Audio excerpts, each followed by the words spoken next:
Good day everyone! Mayroon po tayong ulit babasahin para sabay-sabay po tayong ma-remind sa ating mga buhay na ang ating mga paghihirap ay may katumbas na kaginhawahan.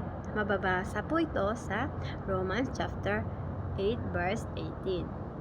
I consider that our present suffering are not worth comparing with the glory that will be revealed in us. Lahat po tayo ay we experience suffering.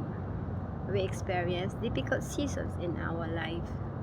Pero sa kabila po ng lahat ng yon, we keep doing good. Magtiwala po tayo sa Panginoon. Sa kabila ng lahat ng ating paghihirap, ay huwag tayong susuko. Lagi nating iisipin na may katapusan ng lahat.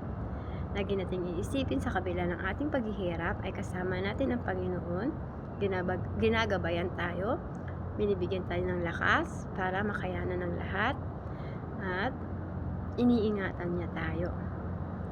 Di ba po, sa lahat ng ating mga experience, suffering, difficult seasons, o danger, we still alive until now, di ba?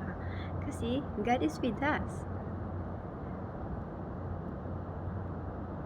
Kaya po, huwag kayong susuko. Huwag tayong susuko sa anumang hamon ng buhay. Dahil napakaganda po ng future natin kapag we are keep doing, keep moving. No? Hindi tayo susuko kahit ano pang hadlang, ano pang hirap yan na dadaanan natin, ay hindi tayo susuko. Napakaganda pag tayo ay nakalagpas doon, di ba po?